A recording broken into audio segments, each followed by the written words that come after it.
it's the curse of being born by a great man. That's a good word. I joke and tell people that there is no pub or club that I can get into in Machakos. Even if I'm just getting into, you have pubs that sell good nyama. So the pubs do that a lot. They do, Nyama choma. Like the best is in pubs. But you can't do that. I can't do that because they'll be like, Bishop Mutua's son was here. We don't talk about the doctor's daughter getting pregnant. But it's a big deal. Yeah, it still is. If the pastor's daughter gets pregnant. For pastors' kids, there is an expectation that you will take after your pastor, your father, your mother. People get shocked if a pastor's kid no longer goes to church. Yeah. No one gets shocked if a teacher's kid does not become a teacher. And I tell people, until you get to that moment where you struggle with God, you're like, God is like, you're going, I am not going. You're cold, I am not cold. You will go. No thanks. God, I am not going You're anywhere. like, no thank you. You're not yet cold. Yeah. You're not yet cold, because the point at which you struggle with God until God wins. If God does not win, even if you're in the call, you're walking in your strength, in your knowledge, in your might.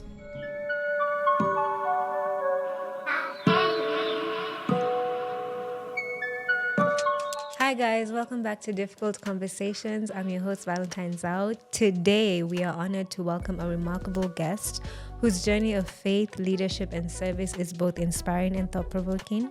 He is a communication practitioner with over a decade of experience.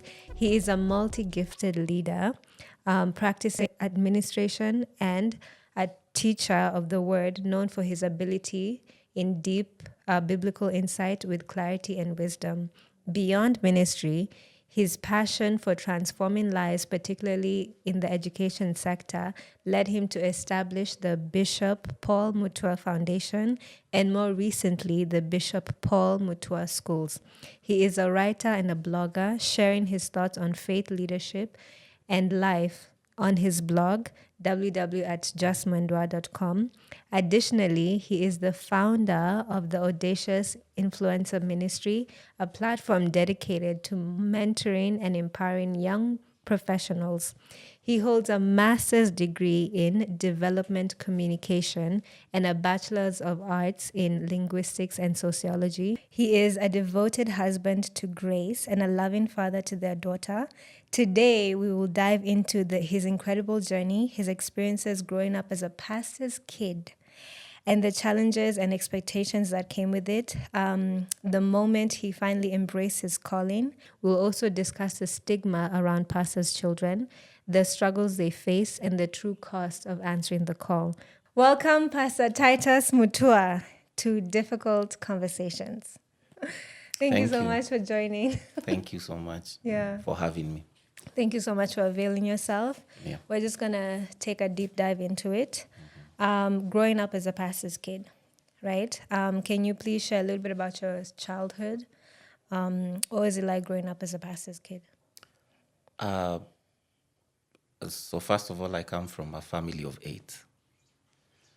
And I am the last born. Yeah. My father is Bishop Paul Mutua. So co-founder of Redeemed Gospel Church. And now we are House of Prayer. So growing up as a last born, I think I was just a kid who grew up in the shadows. That's what I love to say. I never really interacted a lot. So growing up, I was just a loner. Yeah. Because we were 8 of us plus 2 parents, that's 10. my siblings are pretty loud. So you're the silent one. So I'm the silent one. Yeah. You know, I just went to school, came back home, went to my room, just kept to myself a lot, generally. So my childhood was pretty quiet, Yeah. nothing much, pretty quiet. I went to school in Machakos Primary School. I think it's still one of the best public primary schools Till date. till date. Okay. Yes. Then I went to Machakos School. So for the first 18 years of my life, I was in Machakos. Yeah. Then I came to Nairobi, did a diploma in French, because I'm really into languages. Okay. Did my diploma in French, Alliance Française. And then now went to university, Yeah. Egerton University, for my bachelor's. There's a lot about my childhood. That would just be a whole, Different topic. yeah, that's a whole different topic. But generally, that's generally it. Our family is four aside. I love saying four aside. Four girls, four boys. That's fair. Yeah. That's very fair. And then it's firstborn is a girl, secondborn is a boy, thirdborn is a girl, like that. Yeah. Okay. And then there's a gap of 2 years in between all of us. So I keep joking and telling my parents they need to teach us the secret of just making sure that we were born 2 years apart consistently, Yeah. from the firstborn to the lastborn, 2 years apart. Well, that's a mystery. Yes. That's that's actually a mystery because you don't really get that. You don't actually get that. But do you think your upbringing was different from other kids?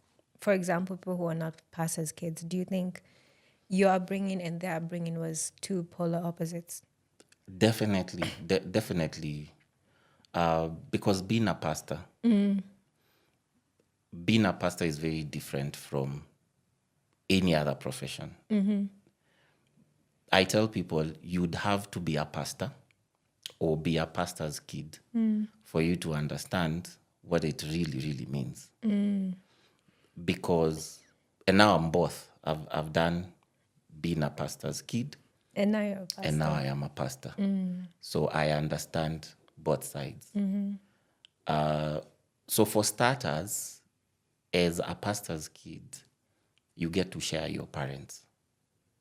And the congregation actually has your parents more than you do. Unfortunately. Yeah. Unfortunately. Yeah. What we call work-life balance Doesn't for exist. most pastors doesn't exist. Yeah. And unfortunately, you see, when I say that, most people will be like, but why doesn't the pastor just take time with his family? Why does he always have to be in church? The thing is, the demand is actually from The church. the church. Because if a congregant is unwell at 10 p.m.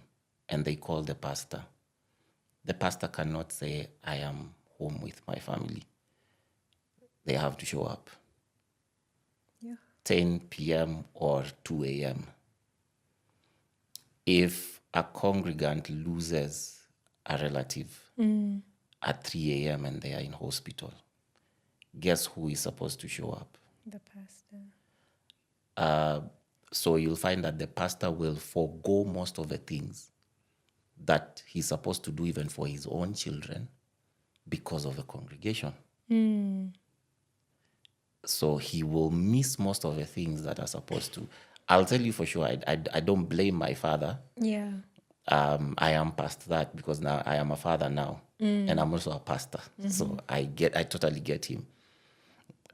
But my dad never attended prize giving ceremonies, parents' meetings. Yeah. Literally never saw my dad in those events because he had a lot to do. He was building church. He was building a congregation.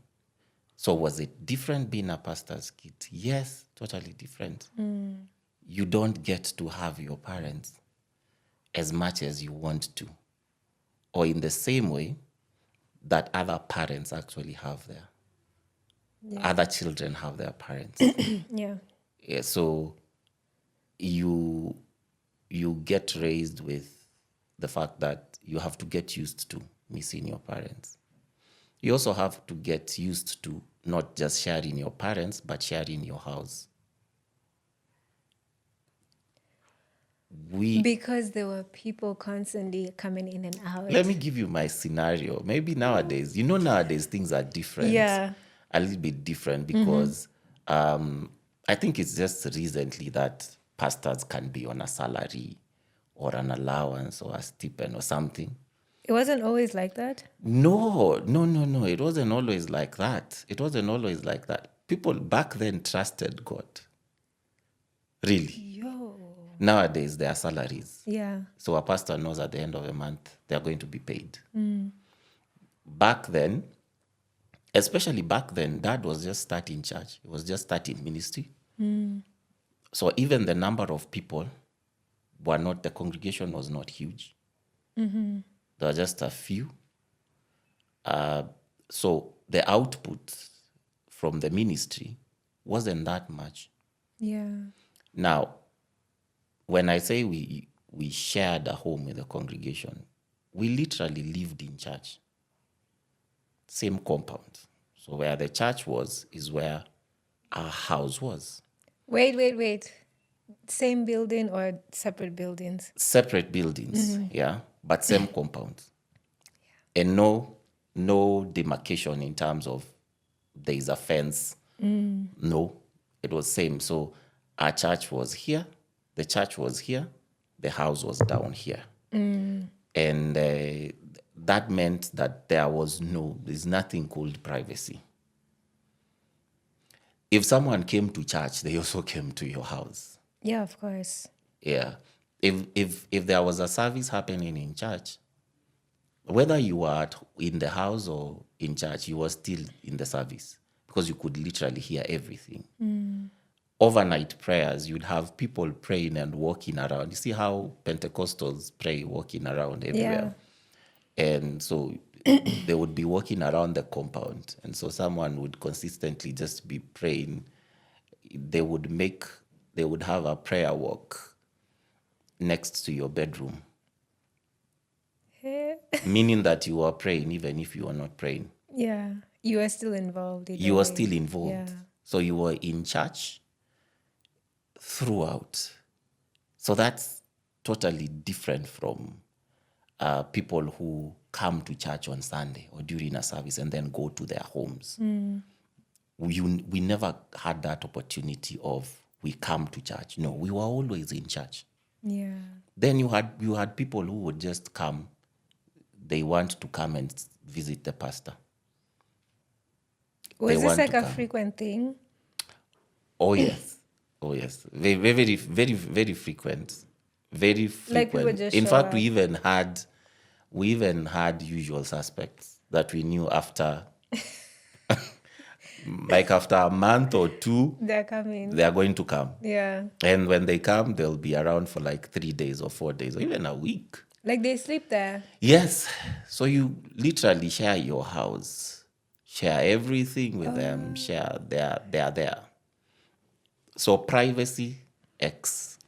Do you think you had a close relationship with your dad as a child? No. I'm actually closer to my dad now Yeah. than I was growing up. And here's the thing, this is what you need to understand, maybe give you context. I am the 8th born, the last born. Okay. So there's quite a huge age gap between myself and my dad. Dad is in his 90s right now, and I am in my early 40s. So do the math. So even the age did not allow for me to have a relationship with him, other than the fact that he was very, very busy. There's just that dynamic that wasn't working. I have a better relationship with my dad now for two reasons. Because he's aged, so I get to spend a lot of time. He has no busy schedule. Yeah, like he used to. His life has slowed down.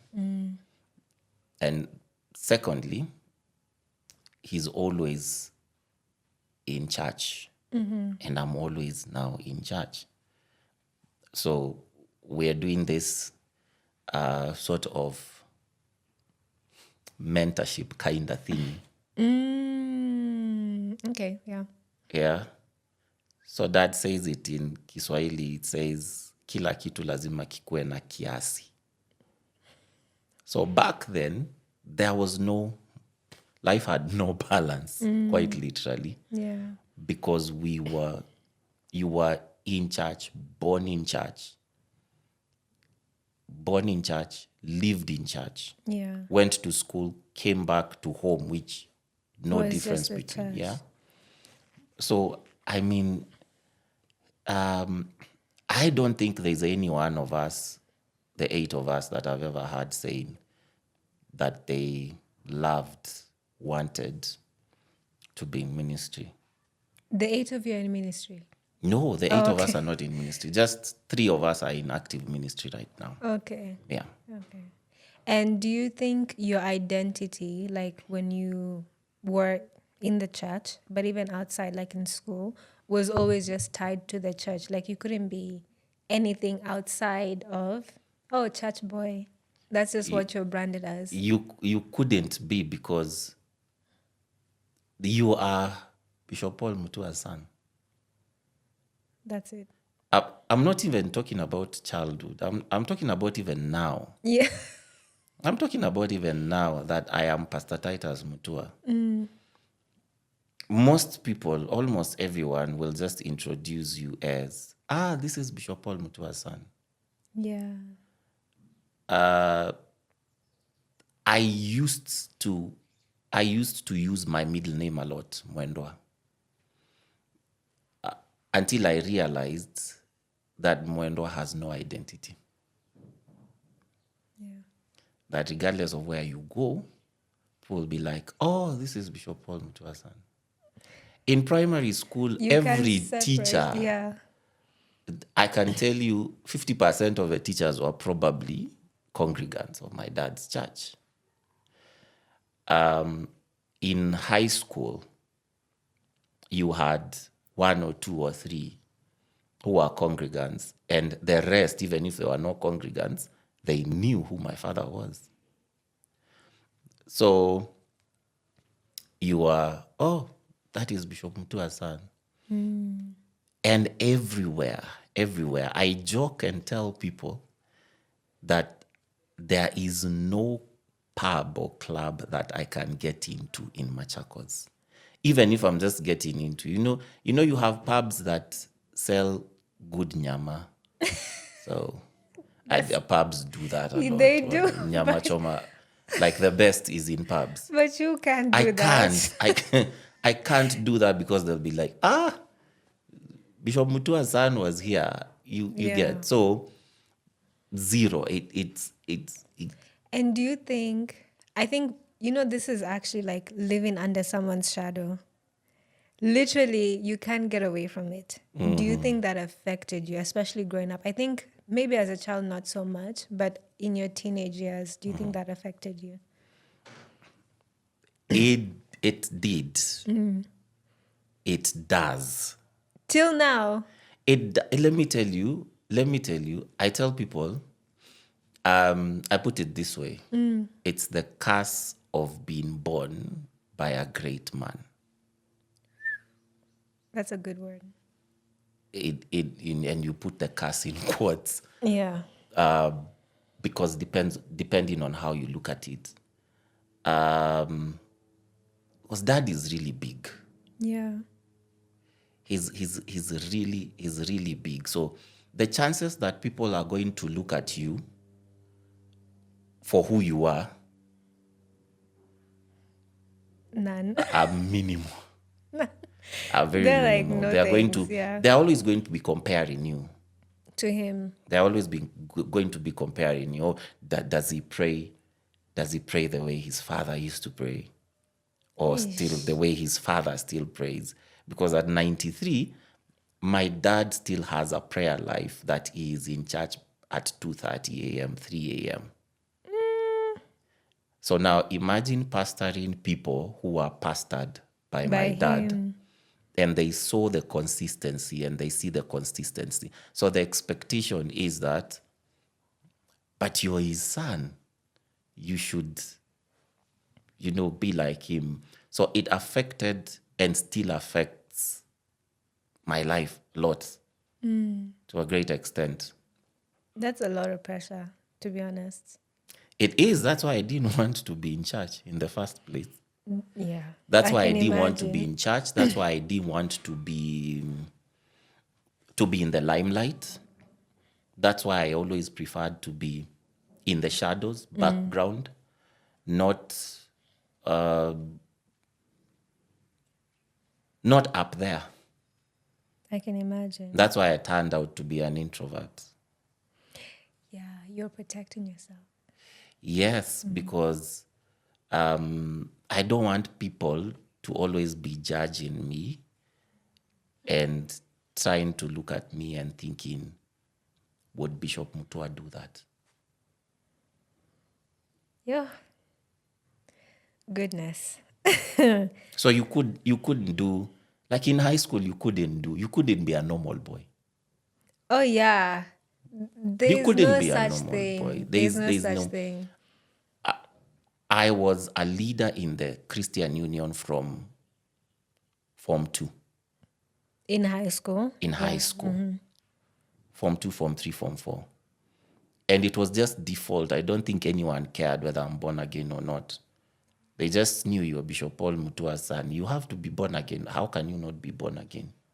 I thought, don't they like elect you? They Or there's do, like a but by the vote time or something. but by the time I was in I think class 4, class 3, I think I could preach. I think I could pray in tongues, even if they were tongues that were borrowed from my father. When you hear your father pray in a certain way since you were like a toddler, it just grows on you. Yeah. So then even for myself, there's a point in life that now I had to start figuring out, who am I? Do I actually have a relationship with God? And I think that's one of the things that pastors' kids struggle with, Yeah. because their identity is hidden so much in their parents that they never even actually get to have a relationship with God for themselves. Because people just expect you to behave in a certain way, to do things in a certain way. And if you're like me, who never really got lost, I did get lost, but I tell people I was always getting lost in church. Everything that I have ever done that is, can be considered getting Wrong. lost, I was still in church. Yeah. Still serving in the worship team, still in church.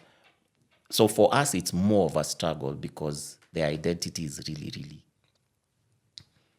it's intertwined. I was actually going to get to that. Do you think, I know there's usually a stigma and a stereotype that a lot of pastors' kids, they have stricter rules enforced on them. And it's not just by your parents, but by the entire congregation. Was that the case for you? Not just you specifically as a last born, but yeah. like your siblings. Was that always the case for you guys? Yes. it's the same. I think because the parents, first of all, feel like they have a responsibility to make sure that society sees that they live out what they preach. Yeah. So you can't be preaching to us and your son, your daughter Yeah. is messed up or is messing up. You can't do that. The only thing that the society forgets is that these kids are just kids. Yeah. They have the same emotions, they have the same feelings. They go through adolescence. So they are going to, if it's a girl, she's going to like boys. If it's Yeah. a boy, she's going to like girls. We don't talk about the doctor's daughter getting pregnant, but it's a big deal Yeah, it still if the is. pastor's kid, daughter, gets pregnant. So actually, the rules are stricter for us, not just for the parents, not just from the parents, but for the society. Yeah. Yeah, there's an unspoken thingy going around that you're a pastor's kid. You can't do that. You're a pastor's kid. We can't see you in a pub. What are you doing in a pub? Yeah. Yeah. I think that's the part where you're saying that you don't even have the chance to just be normal. Like what other kids would be allowed to do in the name of, oh, they're just discovered. You don't have that say. So what happens most time is that the day a pastor's kid is out of the nest and they start exploring life, that is when everything just blows up. Because they're out of the. Because you've been Yeah. sheltered for a very long time. I get that, yeah. You've been sheltered. I said I was in Machakos up until 19. Then I came to Nairobi. But even that coming to Nairobi was, over the weekend I still had to be home. Friday, Saturday, Sunday, Monday, then back to school Tuesday, Wednesday, Thursday, then Friday. I encountered proper life when I went to undergrad, Egerton University, because it was far. Yeah. My parents weren't there. People still knew my dad there, but not many. So then, So you kind of like got away. yes, so that's now when there's this freedom. You don't have to go to church. You don't have to do this. You don't have to do the other. You start exploring and realizing, oh, this and this and this can happen. Yeah, so now most of what we call pastors' kids becoming rebellious, becoming what is actually them trying to discover, Things. yes, is there a life outside this church thingy? Yeah. I get that. I was actually going to ask that in a few. Like the rebellious stage of a pastor's kid. Especially like I think you're teenagers because you said that you were already in Machakos, but even like now you're in uni, you're exploring things for yourself and everything. Do you think because there's some I'm telling you it's extreme. They Yes. go through like the deep waters, and then the others they just kind of stay around the surface. They don't really explore so much. Where do you think you fell when it came to that? I didn't. Well, how do I put it? I'm looking for a politically correct answer Yeah. so that the podcast doesn't go out and my members are looking at me and say, "Really, Pastor?" I think I tried most things. Most things that are You don't have to go into grave most detail, things but just most say things them. that Yeah.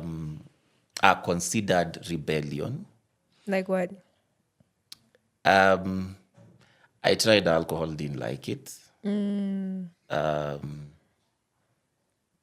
Because when I went to campus, first semester, I lived with a guy who loved his drink. And so one of the shelves had all manner of liquor.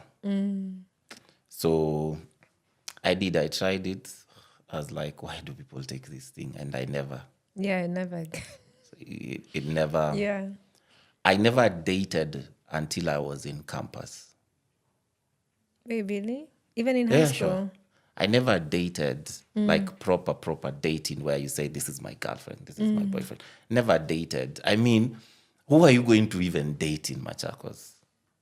If you're your seen with congregation. anyone's girl, daughter, you're See your like, where? congregation. You're told, where? Nini, tumeona, we've seen Bishop's son with so-and-so's daughter. So it becomes Machakos is such a tightly knit community that if something happens, it doesn't take forever for it to just Get out. yeah. So yeah, proper dating and proper girls happened in high school, in campus. Yeah, that happened in campus. That was like, hey, there are girls. People can actually, you can actually have a girlfriend. It's legal Yeah. because we were always told, stay away from girls. Was this coming the from the time. congregation or your parents? Church. It was church. The That's underlying intense. theme in, I think, all the youth conferences was, stay away from girls. Stay away from girls. You're going to fall into sin. Stay away from girls. So you stayed away from girls. Girls stayed away from boys. But when you come to campus, you realize, people actually, I got a culture shock when we got to campus and a guy would bring, a girl in the room and she'd spend the whole night. I was like, what? Like, this is abominations. Like, Yeah. what is this? Sin. Yes. They're sinning. And those would be guys in like serving in, In church. in fellowship and all. So Is this now in campus? in campus. Okay. So they would have girlfriends. But back at home, you'd be told no. So I wasn't in the deep end 100% rebellious. And I think mostly it's because I knew there was something special about me. I knew there was, I knew there was a call of God in me.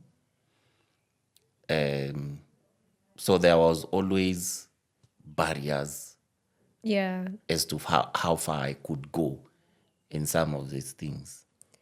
Do you think to some extent, and it probably not to you, but to other pastors' kids, Yes. you did say that, when they go through their rebellious stage, that's them trying to explore.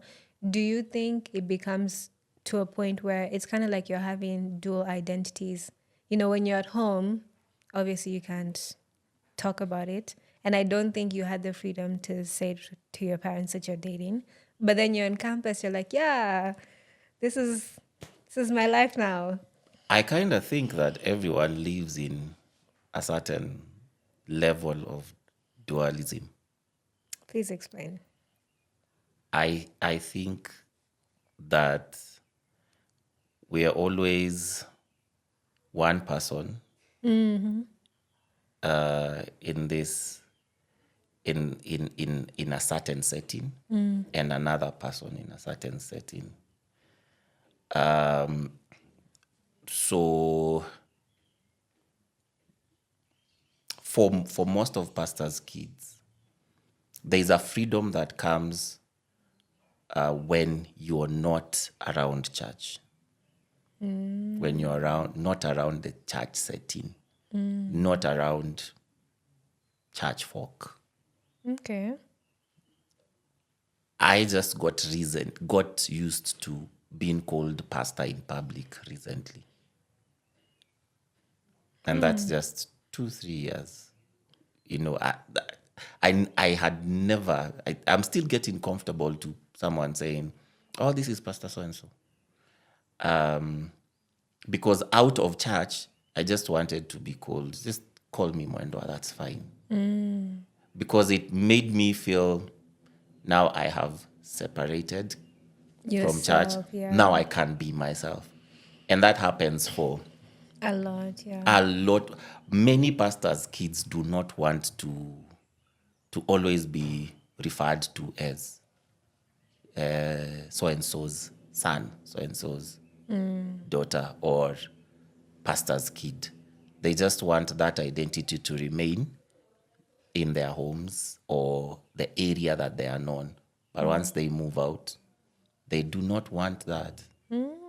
They feel it's more of a burden, a thing that is imposed on them to always be carrying around. But the thing I talked about dualism, the thing about dualism is that you see in scripture when the Bible talks about Jacob, the Bible will refer to him sometimes as Jacob and then sometimes as Israel. Yeah. So Israel is the most spiritual man. Israel is the father who is blessing. Jacob is the man, the mortal man, the kawaida man. We all have that. Yeah, Don't that's be true. lied to. There is the normal guy, then there is now, and there's always that dualism of you're struggling. It's sort of like a struggle because there are places, there are definitely places that I can sit comfortably in Nairobi that I can't in Machakos. Yeah. And that I don't think that only changes when you become so big that you can be identified anywhere. But as long as you're, as long as you have a leeway, then you'll always, and it happens to most pastors' kids, you'll always prefer, if you're out of the place where you're known, don't bring my identity up. Because if you bring my identity up, then there are things I'm not able to do. And it doesn't have to It be seen, by limits the you, way. yeah. It doesn't even have to be seen. What It do you doesn't mean? even have to be something that you do that is against, that would be considered sin or anything. It can be something as simple. I'm a football fan, but you will not catch me dead in Machakos in a pub watching a football match, Man U Arsenal, in a pub in Machakos. It will become a conversation. You will That's trend. the pastor who watches football in clubs. Why? They'll be like, why is he going to a club? But yes, why is he going why to a is he club? there? Why is he a there? spiritual man? How dare he? Yeah. Yeah, it's true. And I'm not saying that, you're supposed to go to clubs or anything like that, but I understand what you're saying, that you're just limited by nature You're limited. Yeah. of that, yeah. And also, I know that rebellion goes with different stages. Do you think there's a point, whether it's for you or for if you can speak for others as well, that people rebel also based on the expectations that's placed upon them? So, for example, when you're saying that, everybody always just used to, this is Mutua's son, and they would never ever see you outside of that. Do you think there are people who rebel, especially in their upbringing, because of, they're just trying to get away from it, to be completely disconnected from that identity? They just want to be themselves. Yeah. They're just trying to figure out who they really, really are. And everyone in life has that. Everyone in life has that. Yeah.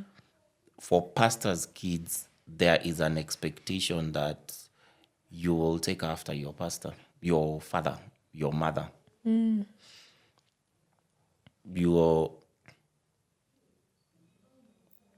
People get shocked if a pastor's kid no longer goes to church.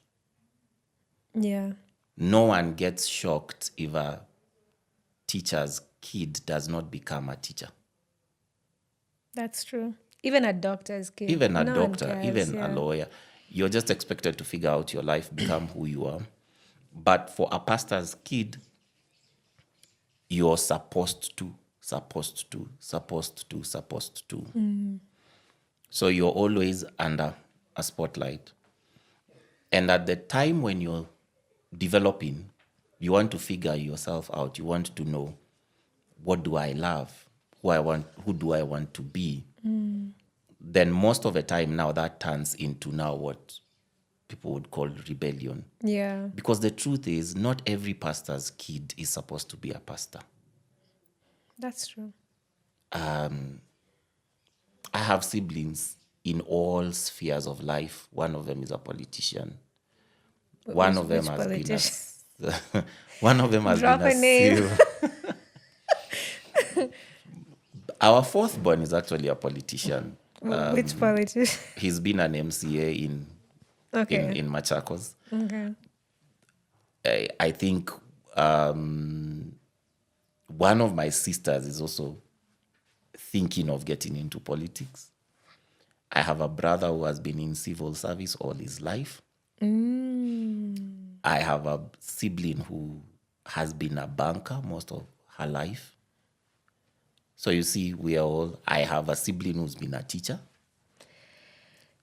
You see, what you're saying is very interesting because I don't know where that expectation necessarily comes from, but it's a thing. And it's literally become its own thing. It's like something that just has its own legs and then just literally grew into a human being.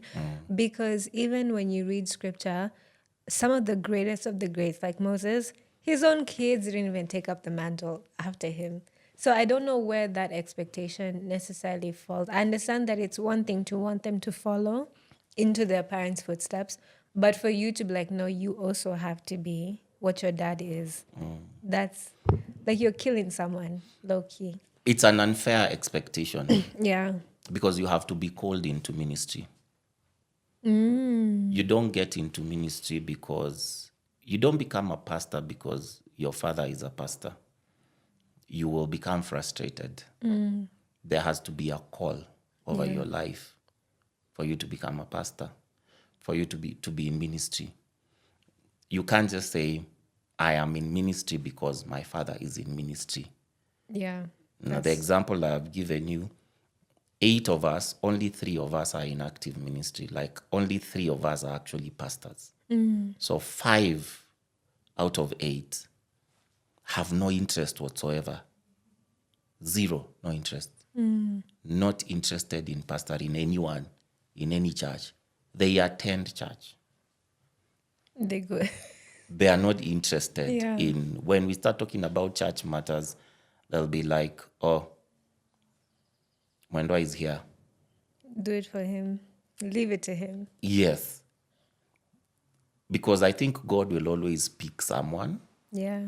among the 8, the 9, the 2, the 3 who's supposed to be there. And yes, sometimes God will pick all of them.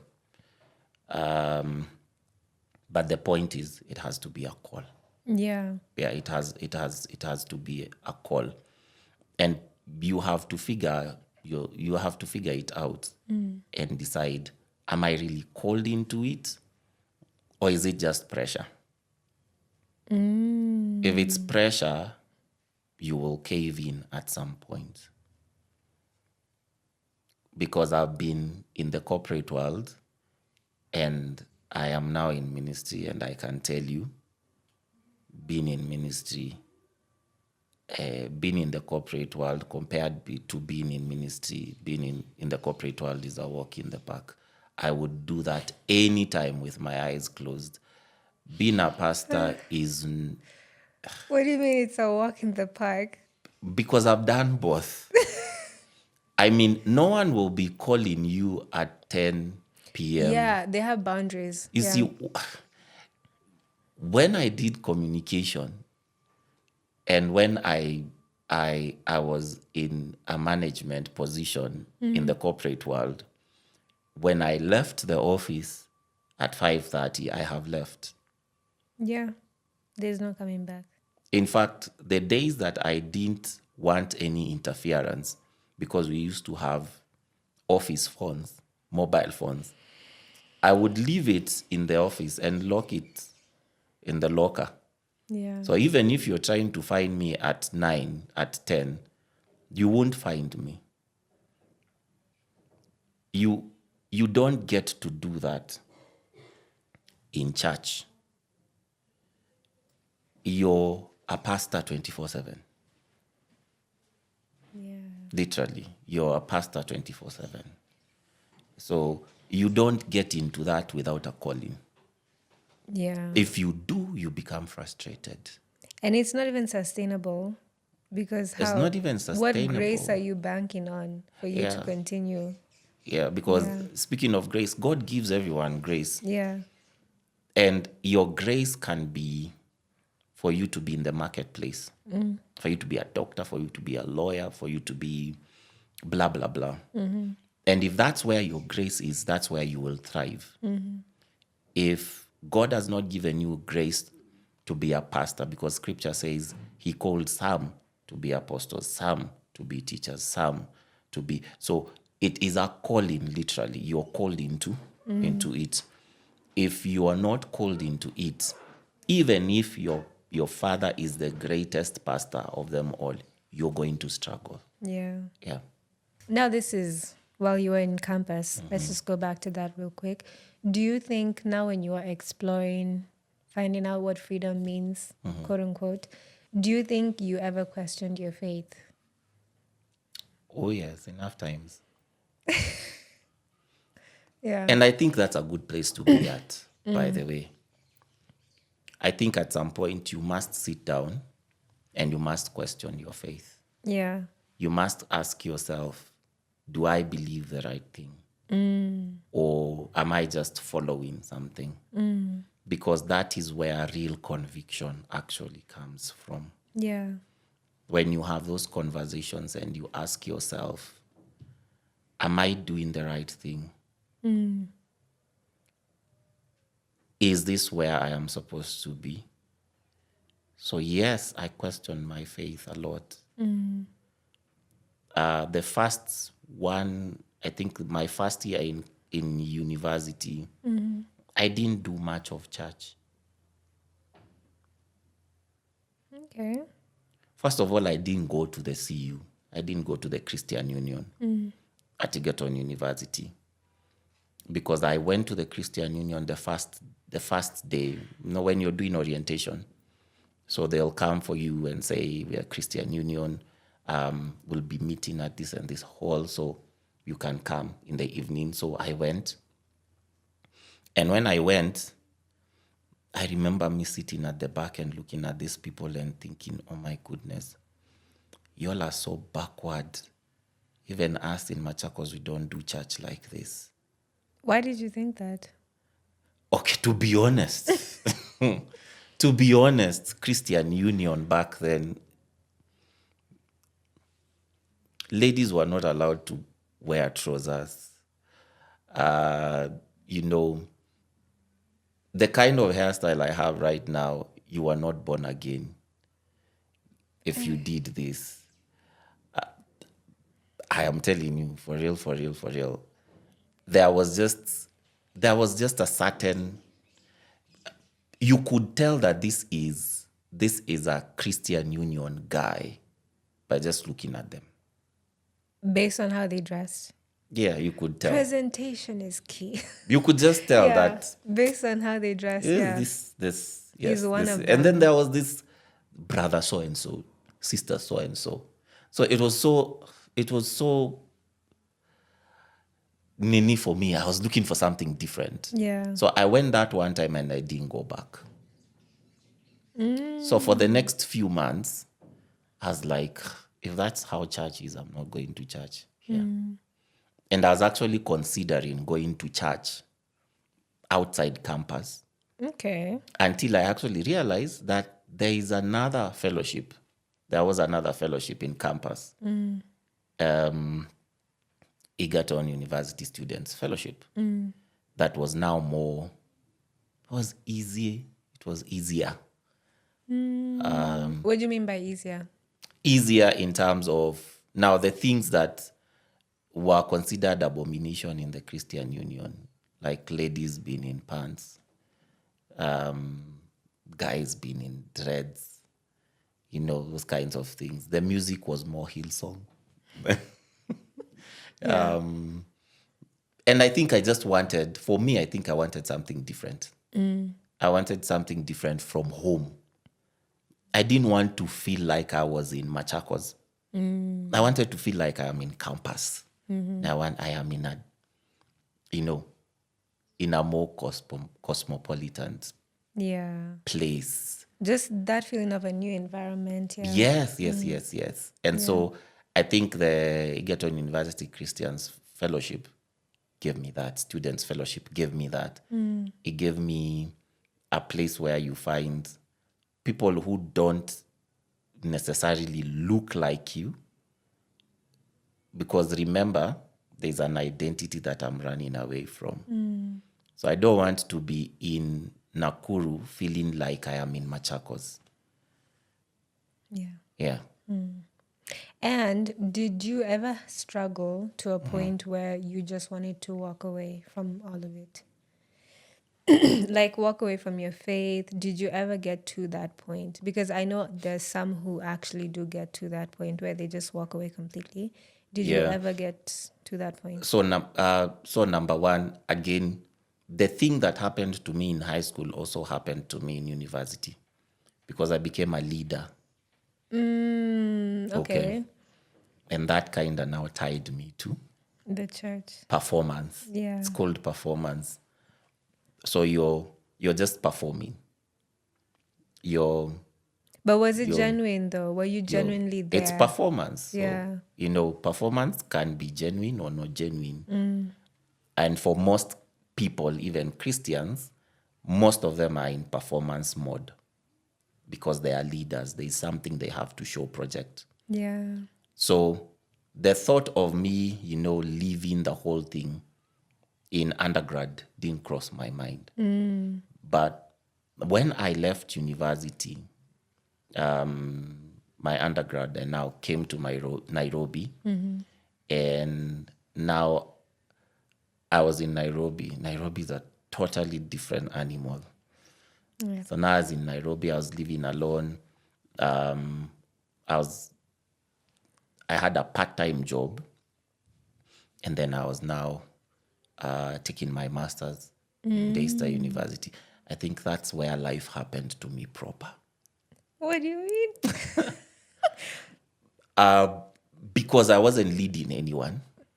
Okay. There were no expectations. Okay. I'm not anyone. You see, in university, in undergrad, I was leading people from first year. Okay, I was the leader of first years. That was the system. So you're the leader of your class. There was a lady and a gentleman. So you're leaders of your class in the fellowship. And you went the same way up to fourth year. So from first year, you're leading people. So in Nairobi now, I wasn't leading anyone. I wasn't serving in any person's church. Because also service puts boundaries on what you can and you can't do. You're not going to be in the worship team and then be clubbing at night. There's an expectation. So that is kind of, it's going to kind of, I know there are people who will say whatever. Yeah. They'll do it. But to people now who have a conscience, and especially a conscience that is very, very much alive, like mine, it was always alive, then you're not going to do that because you're going to be thinking, oh my goodness, I can't do this because tomorrow I'm supposed to be serving. So that held me back when I was in undergrad. When I came to Nairobi, I wasn't serving. I chose whether to go to church or not to go to church. I was living in my own house alone. So I chose who would come to my house. whether I wanted anyone to sleep over. So I'm saying that's when life now happened to me proper. Yeah. And at some point now, at that point, that's when I actually sat and asked myself, do I really want to? Do I really want to be a believer? Do I really want to be in church? Because it had become a struggle. What do you mean? It had become a struggle because now, because of all this freedom, I was now actually enjoying being free and dating and doing what everyone else does when they are dating. And so at some point, now I started wondering, do I really want to be in church? Must I be in church?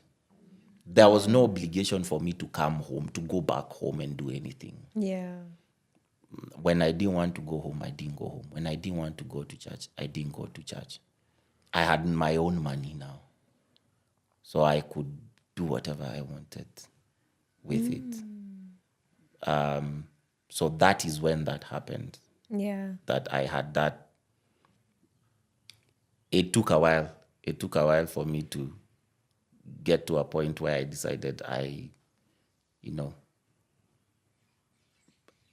want to, actually do this for me. I want to be a born-again Christian. I want to still serve. I want to.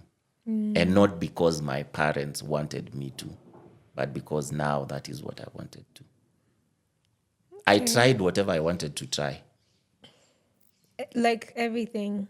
Yes, and weighed it against, do I still want to do it or not? And it's a good point to be at. Yeah. Because then you actually sit down and realize that it's not all that. I think experience is the best teacher. If you don't experience things, you will never know why people say it's bad. And I think that's what you are basically highlighting with what you're saying, that, you had your own money, you could do whatever you want. Yeah. And there wasn't that pressure of there are people looking up to you to perform.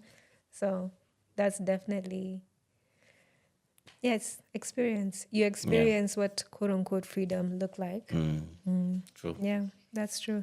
And just before we move on, I just wanted to ask, do you think, whether it's the church, but even the family, do you think they play a role in making sure, not necessarily making sure, but do you think they play a role in getting people away, especially pastors' kids, to walk away from faith totally? Because I had a friend in high school, she was a pastor's kid. I'm telling you, I did everything wrong because of that girl. Because she was the one influencing me. And I was and it was that, her dad is a pastor, she wouldn't do certain things. She did those things. And it's crazy because when you look at her and when you look at her experience, she never even stepped at her father's church. Never.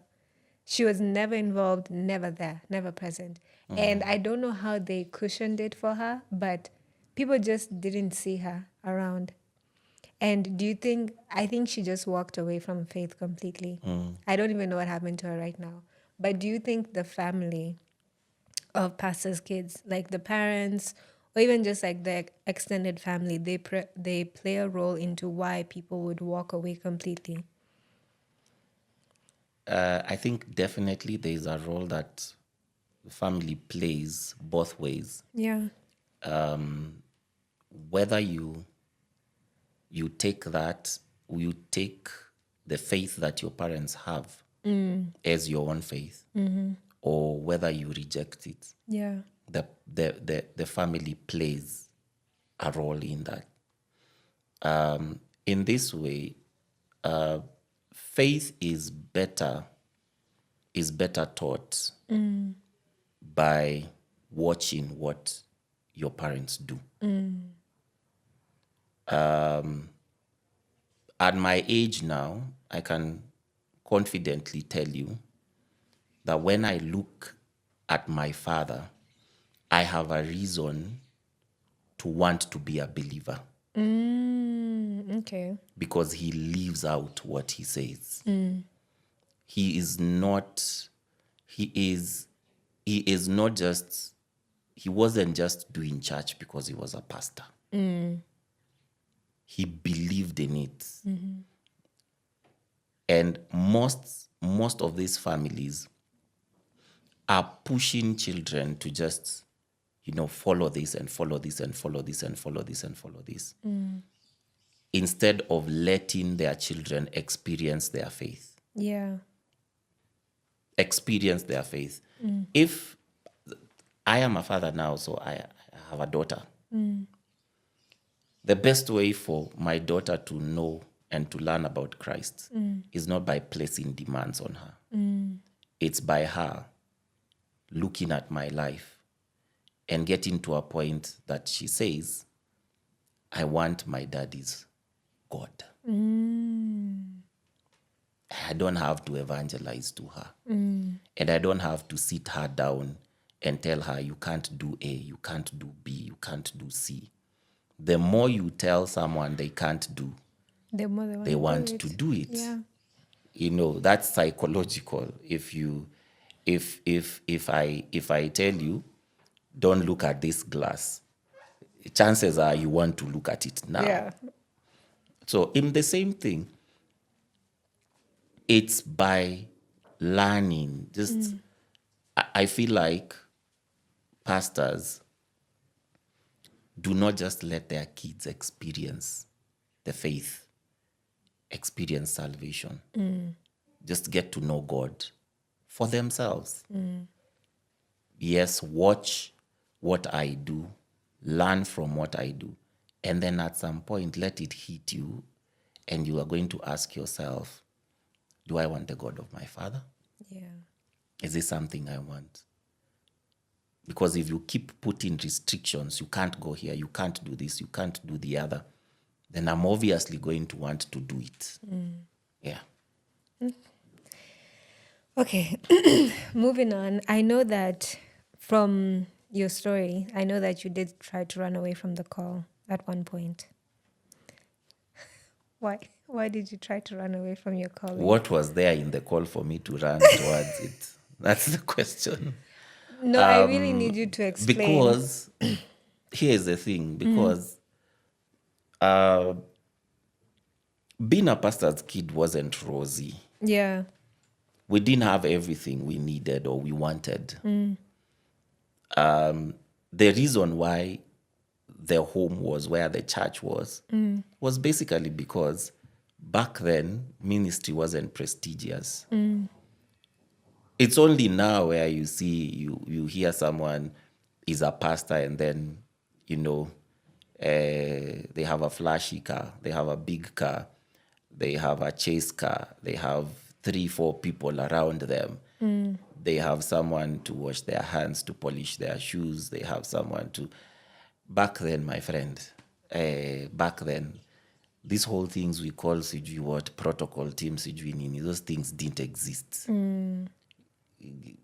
My father carried his Bible all the time, didn't break his hands because of carrying his Bible. Yeah. He poured water for himself. So there was no prestige. There was no money also. So pastors' kids, most of them came from struggling families. Okay. Yeah. Didn't go to the best schools because pastors were not taken care of. So let's start there. Every pastor's kid who has that kind of a background does not want to become a pastor because they do not want to struggle. Yeah. They don't want to, I don't want to live in church. I don't want my kids raised in the same compound. I want my kids to go to the best schools. So growing up, then you thought, I have to become a doctor because doctors were the ones who had all the money. Oh, yeah.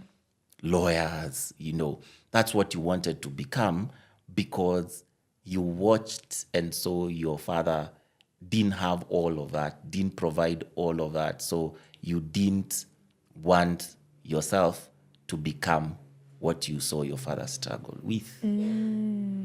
So that's number one.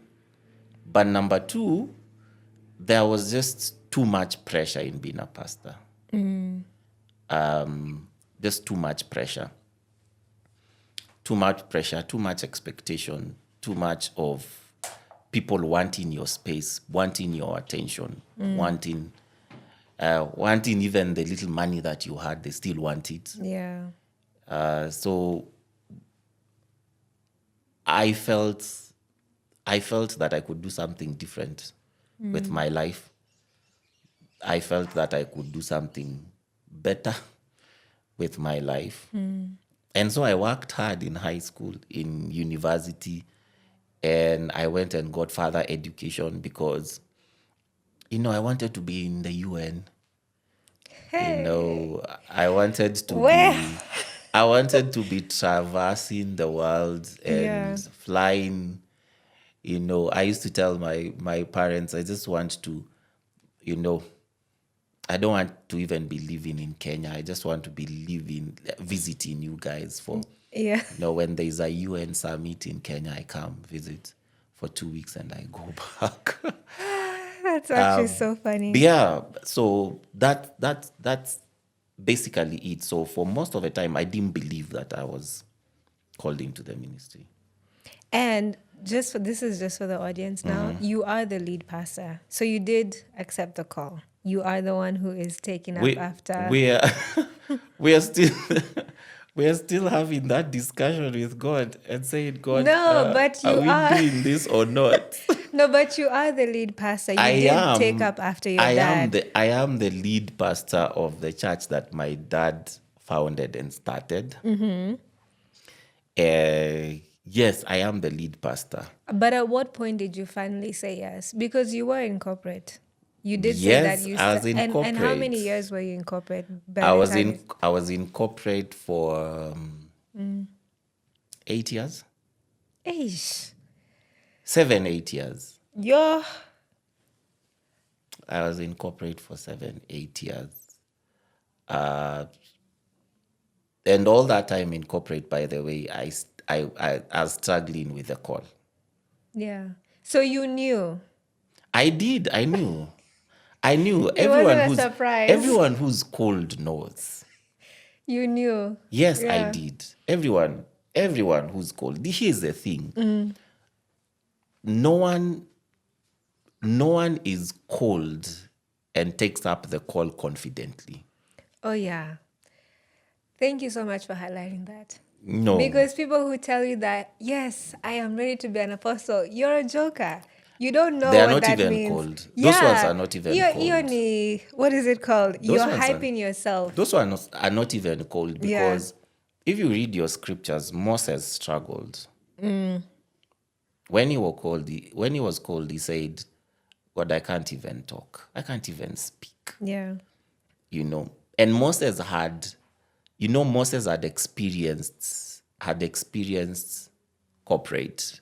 He had been raised in Pharaoh's home. So he knew how good life looked like. Oh yeah. He saw it. Finest everything. Finest. Yeah. He never experienced poverty, nothing. And when God comes to him and tells him, I want you to go and liberate my people, he has a problem with it.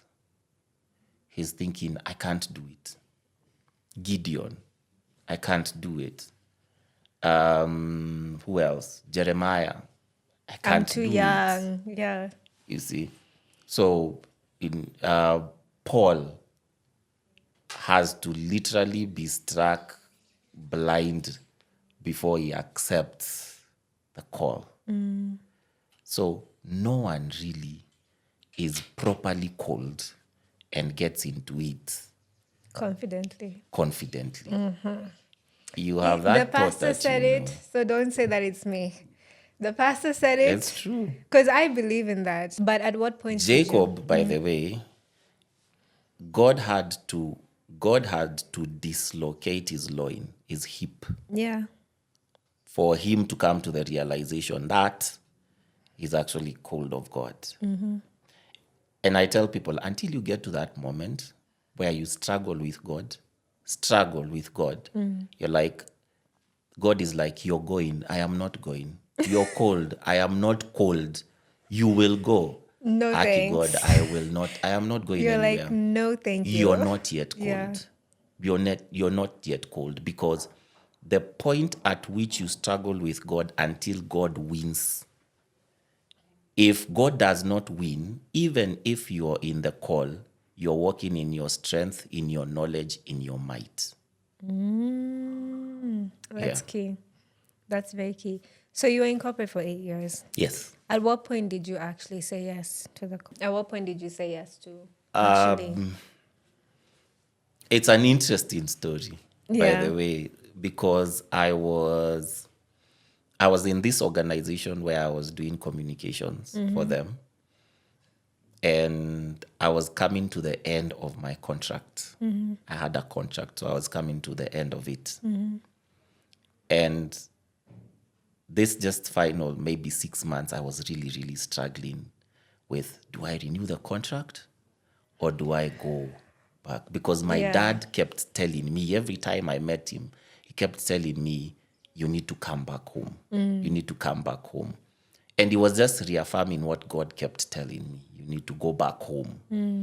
But I was struggling because I was doing well in corporate. Yeah, you were thriving. I was thriving. I was Yeah. thriving, and it could only get better. So at almost the end of my contract, a very interesting thing happened. My boss resigned. Okay. So I could have easily, gotten promoted and, became the head of that division.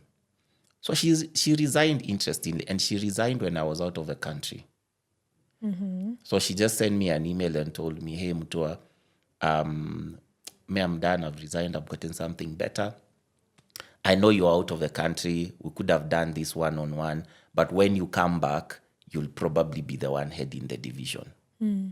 And I am out of the country and I'm thinking, God is telling me time is up. And I'm telling God, opportunities.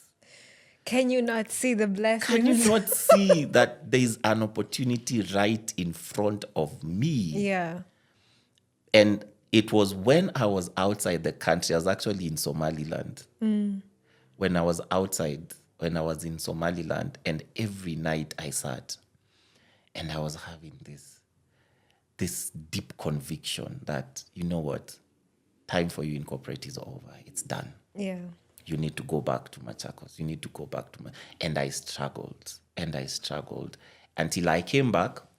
And when I came back, I actually had a conversation with the person, the colleague that I had gone to Somaliland with, and I was telling her, ma'am, I think I'm done with work. I think I'm going to ministry. And she was like, no, you're joking. I told her, for real. So when I came back, I went and sat with my boss, the director, and told him, I need to go to leave. And because we had this conversation before when I was joining the organization, because now again, my father's name played a big role In to you me getting that job, because Okay. I met the director and we were having a conversation and he asked me, who's your father? Just out of curiosity, just getting to know. You know how someone just small talk. Said, my father is called Paul Mutua. He said, what does your father do? Said, he's clergy, he's a bishop. So he's like, wait a minute, your dad is Bishop Paul Mutua? Oh boy. Yeah. Yeah. And that's how the interview ended. I got the job.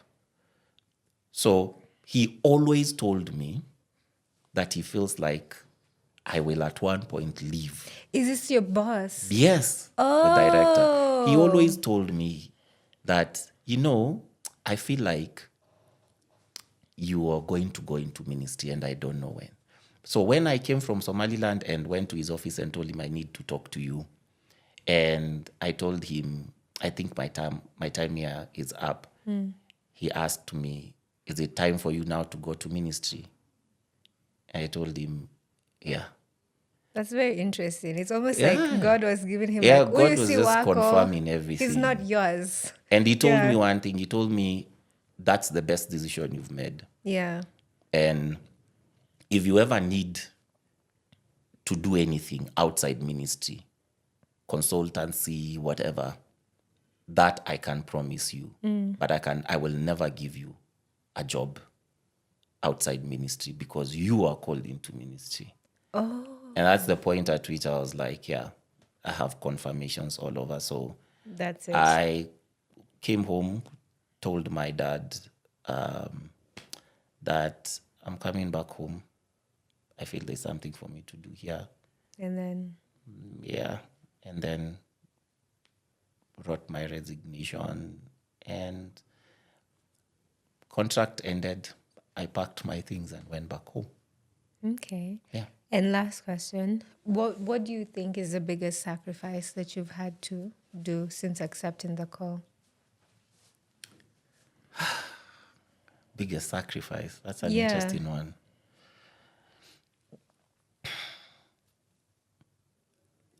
I think my biggest, the thing that I'd say was my biggest sacrifice was